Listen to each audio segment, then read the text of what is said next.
Hey everyone, welcome back for another deep dive with us. Glad to be here. Today we're going to be tackling a book that I think speaks right to a lot of the things that we've been talking about Yeah, and a lot of the things that I know you guys are interested in as listeners. for sure. So that's men's rights, Yeah.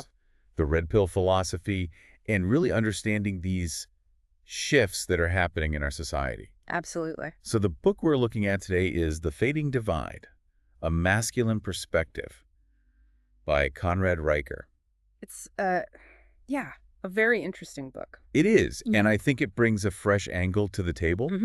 One of the things that Riker argues that I think is really fascinating is that one of the biggest drivers of this societal change, Okay. particularly when we're talking about men's roles and relationships, Yeah. is the decline of religion. That's right. And so that's what we're going to be unpacking today. Yeah, so his style is very direct, Yeah. He's not sugarcoating anything. Right. He lays out his central thesis, which is this decline of religion and how that is reshaping society, especially when it comes to masculinity and how it's prompting this reevaluation of traditional roles and values. Yeah, he goes into historical, sociological, Right. even psychological factors Mhm. that he thinks contribute to this decline. Yeah. And it's pretty eye-opening stuff. Yeah. One of the stats that jumped out at me and I think is really going to resonate with the listeners is that in the U.S., the number of people that identify as having no religion jumped from 14% to 23% in just a decade. Whoa, Ah. that is a huge jump. Yeah, It really highlights how fast things are changing. absolutely. And I think when we think about, the core concepts of the red pill and the shift away from traditional values, it really raises some important questions. For sure. How does this impact men's roles in relationships? Mhm. How does it affect the dynamics between men and women? And he doesn't shy away from some controversial topics either. Yeah, I mean, he dives into how different religions are responding to transgenderism, right. which I thought was really fascinating because he shows the whole spectrum, Yeah.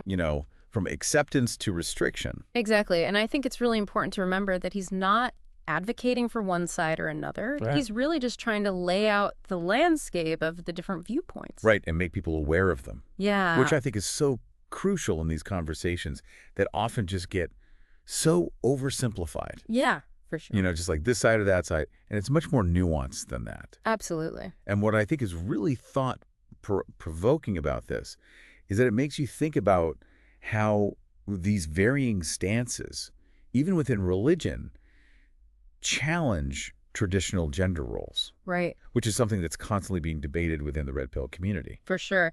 And then he goes beyond just the social aspects of it and dives into how transgenderism intersects with a lot of these theological concepts. So he's talking about things like original sin, the afterlife, and religious sacraments. Yeah, he's getting into the weeds. He does. He doesn't shy away from the hard stuff. And, abortion and euthanasia are also topics that he tackles, again, showing that range of religious viewpoints. Yeah. And really emphasizing just how diverse the thought is on these issues. Absolutely. One of the things that really struck me was how he compared modern religious perspectives on the sanctity of life to the historical context of infanticide in ancient cultures. Well, Yeah, it really highlights how much our values as a society can change over time. that's a really interesting point. Yeah. Because, it makes you realize that the way we view these things today isn't necessarily how they've always been viewed. And religion has played a huge role in shaping those views For sure. over the centuries. Yeah, and I think this ties into this idea of a fading divide that Riker talks about, with this declining influence of religion.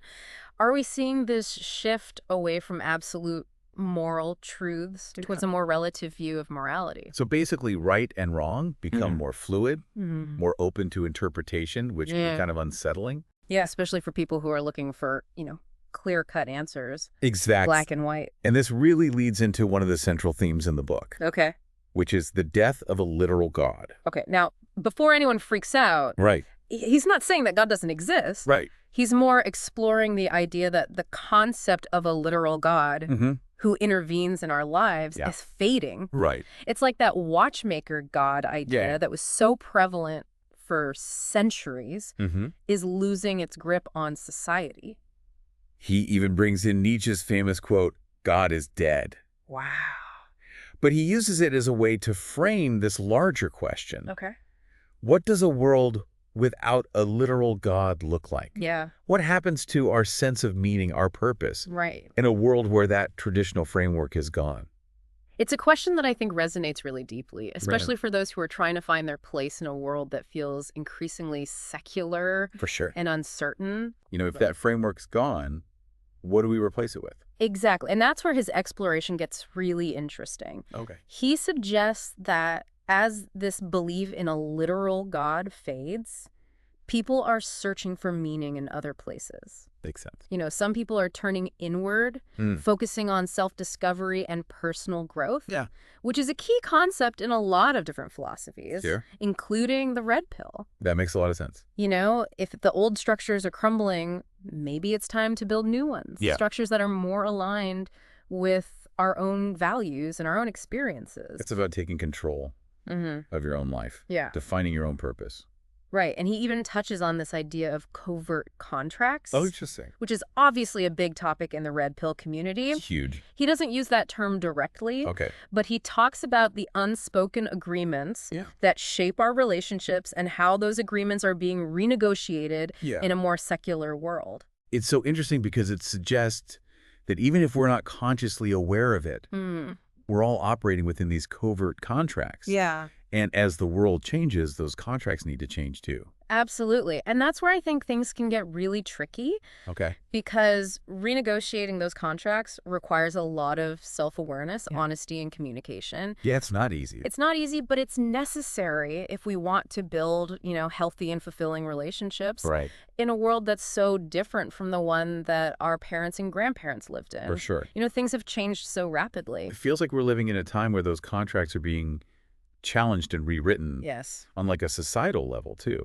Absolutely. And that brings us to another really interesting point that Riker makes. Okay. He talks about how this shift away from traditional religion and these moral absolutes might be connected to some of the social and economic trends that we're seeing today. Oh, interesting. So, for instance, he dives into this concept of debt slavery. Debt slavery. Yeah. Yeah. Which I have to admit I hadn't really considered before reading this book. Yeah. But he talks about the fiat money system and contrasts it with this biblical idea of debt jubilees. The Jubilees. What is that? So in the Old Testament, there's this idea of a jubilee year Okay. where every 50 years, all debts are forgiven and slaves are set free. Whoa. It's like a reset button for the economy. That is wild. I never knew that. Yeah, it's kind of hard to imagine something like that happening today. Yeah, can you imagine the global financial system just like Poof. gone? Debts wiped clean. Yeah. Riker seems to suggest that this concept of a debt jubilee served as a check on inequality, Okay. ensuring that wealth didn't become too concentrated and that everyone had a chance to prosper. It really challenges the way we think about debt today. Yeah. I mean, we're almost conditioned to believe that debt is just a normal part of life. Right. But Riker makes you wonder if there's a different way, Mm-hmm. a system that's more aligned with those, older, perhaps forgotten moral principles. That's the key question, right? Yeah. As religious influence has declined, have we become more accepting of economic systems that some would argue are inherently exploitative? It's something to think about, especially for those who feel like the system is rigged against them. Absolutely. And this kind of connects to another point that Riker makes, which is loss of certain religious observances. Okay. So he points out that practices like fasting, dedicated prayer, and sermons focused on cultivating virtues have really declined in recent decades. It's interesting. He argues that this shift away from these practices has contributed to a decline in what he calls moral grounding Moral grounding. within society. Okay. It's like we've lost that compass that used to guide us. We've lost our way. Yeah. And he even cites a statistic showing that there's a decline in the importance of virtues in leadership. No. It's like we've become so focused on success and material wealth that we've forgotten about integrity, compassion, and selflessness. Yeah, it's all about the bottom line. Right. It's all about winning. Exactly. And he argues that these virtues are essential for building a strong and healthy society, and that their decline is having a real impact on the way we interact with each other Right. and the choices that we make. That makes me think about this idea in the red pill of, building a better world for men. Yeah. Could it be that part of that project involves rediscovering those virtues Right. and figuring out how to live them out Mm-hmm. in a world that often seems to reward the opposite? That's a great point. And this is where Riker's focus on masculinity really comes into play. Okay. He suggests that men in particular have a role to play in upholding these virtues. Okay. In being examples of strength, integrity, and compassion. But it's not about going back to some outdated macho version of masculinity, right? Exactly. He's very clear about that. Okay. He's talking about a masculinity that embraces both strength and vulnerability, Right. assertiveness and empathy. It's about balance. Yeah. Recognizing that true strength lies in being able to embody both Yeah. traditionally masculine and feminine qualities. He's advocating for a balance. Yeah. A recognition that those qualities aren't in opposition to each other, Right. but can actually complement and strengthen one another. Being a whole person. Yeah. A well-rounded individual. Right. And he challenges this idea that masculinity is inherently toxic or harmful. Right. He pushes back against what he sees as this movement to demonize traditional masculine traits. For sure. And this is a point that will likely resonate with those familiar with the red pill philosophy, which often critiques what it perceives as a feminist agenda to redefine masculinity in a negative light. Yeah, and it's not just about individual men either. Mm-hmm. I mean, he seems to be arguing that men as a group have a role to play in society, Yeah. a responsibility to step up and be leaders, Mm-hmm. to set a moral example, Yes. and to create a better world for future generations. Absolutely. And he acknowledges that it's not easy being a man in the world today. Of course not. There are pressures and expectations, fears and insecurities that men face. Absolutely. He talks about the pressure to succeed, the fear of failure, Right. the difficulty of expressing emotions in a society that often tells men to man up and suppress their feelings. Yeah, and that brings us to a topic that's often debated, which is the feminization of religion. Mm-hmm. Riker observes that as women have taken on more leadership roles within religious institutions, some men have felt alienated and unsure of their place. It's understandable. It's a significant shift. For sure. It's bound to create some tension and friction. Yeah, what's interesting, though, is that Riker doesn't necessarily see this as a bad thing. Mm-hmm. He frames it as an opportunity for men and women to redefine their roles in religion Right. and create a more balanced and inclusive spiritual landscape. He doesn't shy away from pointing out the potential challenges, though. Okay. He observes that some men may feel like their voices aren't being heard, or that the focus of religious institutions has shifted away from issues that resonate with them. Okay. But he doesn't dwell on the negative. So it's more about finding a way forward, Yeah. finding a way to integrate the masculine and feminine perspectives in a way that benefits everyone. Exactly. He calls for an open dialogue, a conversation about how to create a future for religion that honors both the masculine and the feminine, Interesting. a future that embraces both tradition and progress. I like that. Yeah, and that leads us to the final section of the book where Riker looks ahead and considers the future of religion in a world that's becoming increasingly secular Right. and diverse in its belief systems. So he doesn't offer any easy answers. No. What does he say? He paints a picture of a religious landscape that is constantly changing, Okay. where traditional boundaries are becoming blurred and new forms of spirituality are emerging. It's like that old map doesn't work anymore, Mm-hmm. and we're all trying to navigate this new terrain, Right. figuring out where we fit in. Exactly. He describes a world where people are searching for meaning and purpose in a variety of places, Okay. both within and outside of traditional religious structures. Yeah. It's a world where the role of religion is being redefined Interesting. as people seek to integrate their spiritual beliefs into their daily lives in a way that's authentic and meaningful for them. And that brings us to one of the most important questions I think that Riker raises. Mm-hmm. How can religion adapt to the changing needs and values of younger generations? Yeah, it's no secret that younger people are less religious than older generations. Right. And that trend seems to be continuing. Absolutely. So what does he say about that? Well, he suggests that religious institutions need to become more inclusive, Okay. more open to dialogue, and more willing to address the issues that are relevant to young people today. So not just sticking to the same old sermons and rituals, Right. but actually engaging with the world as it is now. Exactly. He Right. talks about issues like climate change, social justice, Right. and mental health as areas where religion could play a more active and relevant role. He's really pushing the envelope. It is. He also stresses the importance of making religious teachings more relevant to everyday life, Mm-hmm. rather than just focusing on these abstract concepts. Right. It's about finding the connection between those ancient wisdoms and the challenges we face in the 21st century. It's about making faith something that's lived, not just believed. Right. He calls for a religion that's grounded in experience, that speaks to the heart as well as the mind, I like that. and that provides a sense of purpose in a world that can often feel meaningless. It's like, how can we take those timeless truths and apply them to the very specific problems that we're dealing with right now? That's the challenge. It's not just about religion surviving, Right. but about it thriving. Growing. Yeah, finding a way to connect with people on a deeper level and offer a vision of the world that's both inspiring and empowering.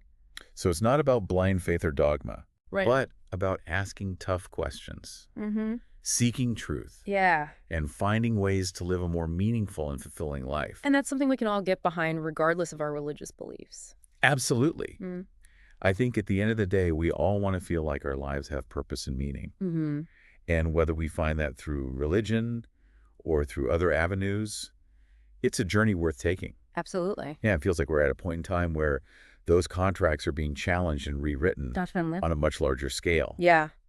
And that brings us to another interesting point that Riker makes. Okay. He suggests that this shift away from traditional religion and those moral absolutes might actually be connected to some of the social and economic trends that we're seeing today. Interesting. Like he dives into this concept of debt slavery, Oh, wow. which I have to admit I hadn't really considered before. Yeah. But he talks about the fiat money system Mm-hmm.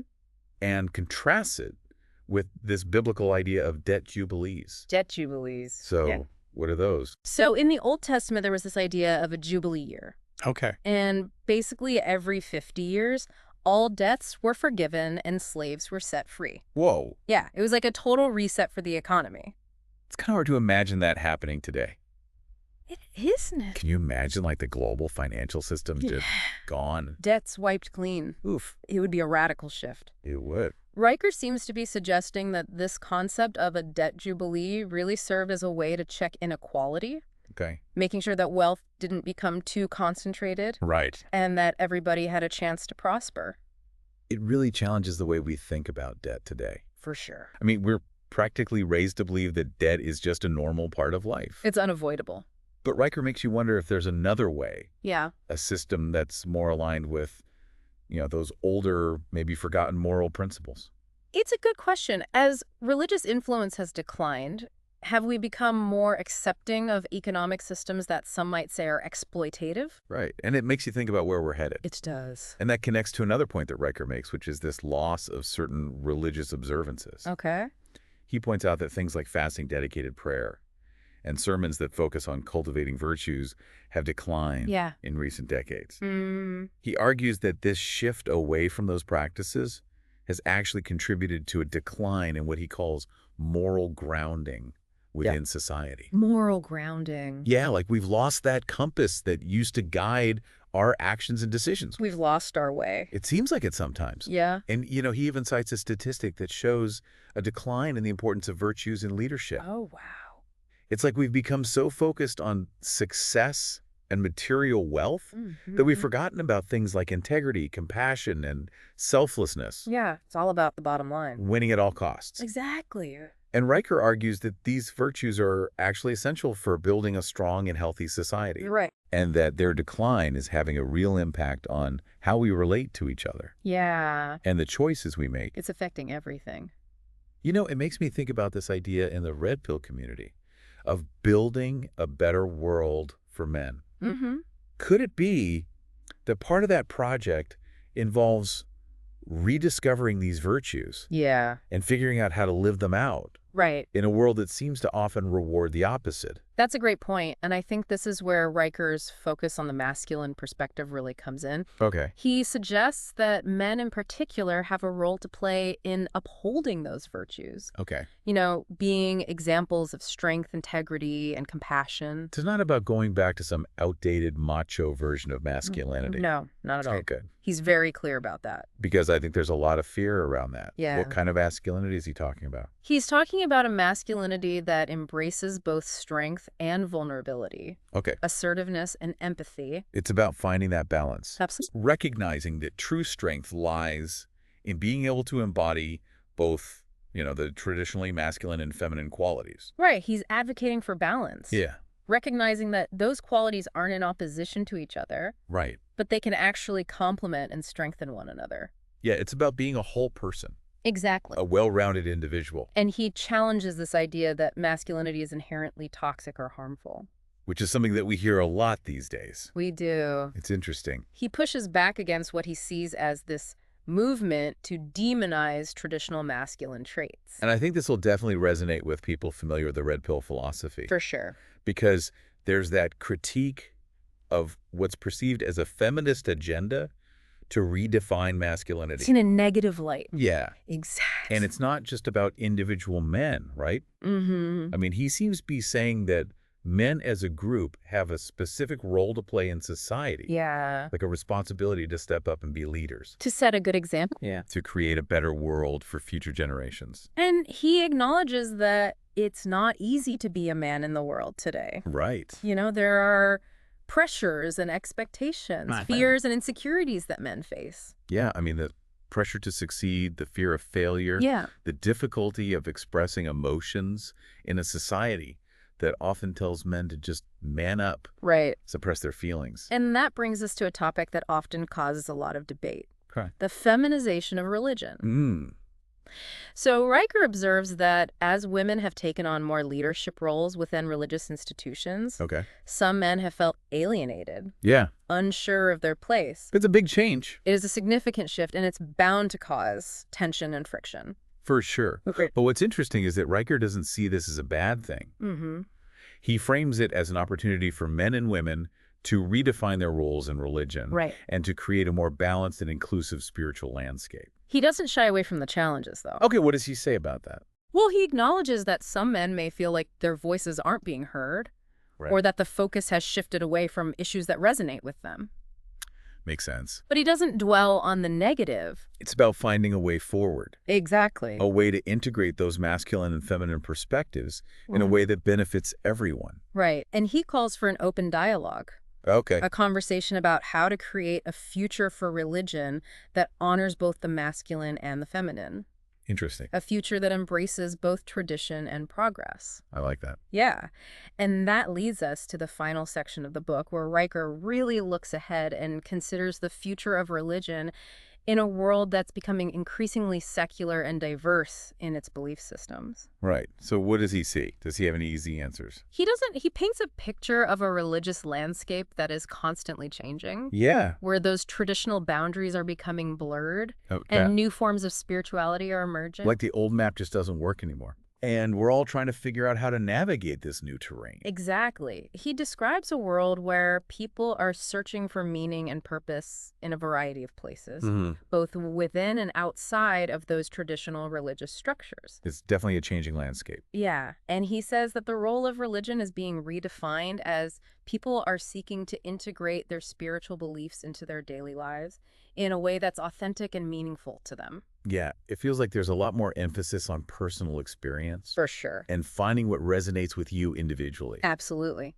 Which brings us to one of the most important questions that Riker raises. Okay.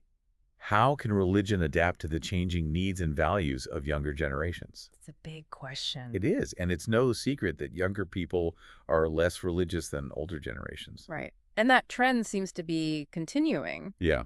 What does he say about that? Well, he suggests that religious institutions need to become more inclusive, more open to dialogue, and more willing to address the issues that are relevant to young people today. So not just sticking to the same old sermons and rituals, but actually engaging with the world as it is now. Exactly. He mentions things like climate change, social justice, and mental health as areas where religion could play a more active and relevant role. He's really pushing the boundaries. He is. But I think it's important. I do too. Because it's about staying relevant. Yeah, and he also stresses the importance of making religious teachings more relevant to daily life rather than focusing on abstract concepts. Yeah, like how do we actually apply those teachings to the challenges we're facing right now? Exactly. It's about making faith something that's lived, not just believed. I like that. He calls for a religion that's grounded in experience, that speaks to the heart as well as the mind. And that provides a sense of purpose in a world that can often feel meaningless. Yeah, it can feel like we're just drifting sometimes. It can. Like, what's the point of it all? Right, and he's saying that religion can offer that anchor, That sense of direction. that grounding that we all crave. I think that's something we all need a little bit of. I agree. Yeah, it feels like he's calling for a kind of spiritual revolution, Mm-hmm. a reimagining of what religion can be in the 21st century. Yeah, and that's where his focus on the masculine perspective gets really fascinating. Okay. He suggests that men have this unique and vital role to play in shaping the future of religion. Okay. And not by dominating or controlling it, Right. but by bringing their own experiences, their struggles, their insights to the table. It's like he's saying, hey, guys, it's time to step up and be active participants in this conversation. Absolutely. We can't just sit on the sidelines and complain about how religion is changing. Right. We need to be part of the solution. Exactly. He's challenging men to be more than just consumers of religion, Okay. to be seekers, questioners, and leaders in their own spiritual journeys. So not just focusing on our careers and our relationships, our material success, but also cultivating our inner lives. Right. That connection to something bigger than ourselves. He's encouraging men to be more open and honest about their struggles. Yeah. To create spaces where they can connect with each other and support each other on their spiritual paths. I think that's so important. Yeah, because let's face it, a lot of men are struggling right now, Right. We're facing a lot of challenges both individually and as a group. Absolutely. And we need to find ways to support each other, to help each other navigate this new world that we're living in. It's about recognizing that spirituality isn't just for women. It's something that's essential for all human beings, regardless of gender. Right. And for men, it can be such a source of strength and guidance and purpose. Yeah. In a world that often feels really confusing and overwhelming. And Riker isn't just talking about traditional forms of spirituality either. Okay, so what else is he looking at? He's open to a wide range of practices and belief systems. He talks about meditation, mindfulness, ancient wisdom traditions, even psychedelics, as potential pathways to spiritual growth. It's about expanding our horizons, looking beyond the familiar, Yeah. beyond those dogmas and rituals to find what really speaks to us. Right. What resonates with us on a soul level. Yeah, that's one of the things I really appreciate about the Fading Divide. It's not trying to push any one particular agenda. Right. It's more about opening our minds to new possibilities. Yeah. Different ways of seeing the world and our place in it. It's about recognizing that there are many paths to spiritual growth. For sure. And the journey is just as important as the destination. I love that this deep dive has been an incredible journey. It has. It's not just about learning new information, but it's about challenging ourselves to grow, Yeah. to evolve, Yeah. to become more fully realized human beings. And recognizing that we're all in this together. Yeah. Men and women, religious and secular, we can learn from each other. We can support each other along the way. We all share that human desire for meaning, for purpose, for connection. Absolutely. So where do we go from here? Yeah. Well, if you're ready to continue exploring these ideas, I highly recommend checking out The Fading Divide by Conrad Riker. Yes. You can find it on Amazon Kindle and Google Play Books. It's a book that I think will challenge you to think critically, question your assumptions, Yeah. and really find your own path. In a world that's constantly changing. Yeah. I think it's a book that will stay with you long after you finish reading it. For sure. Encourage you to keep searching for truth, meaning, and purpose in your own life. And maybe even inspire you to become part of this spiritual revolution. Yeah. To help create a future where religion is a source of strength, connection, and hope for everyone. Keep exploring, keep questioning, and keep growing. Until next time.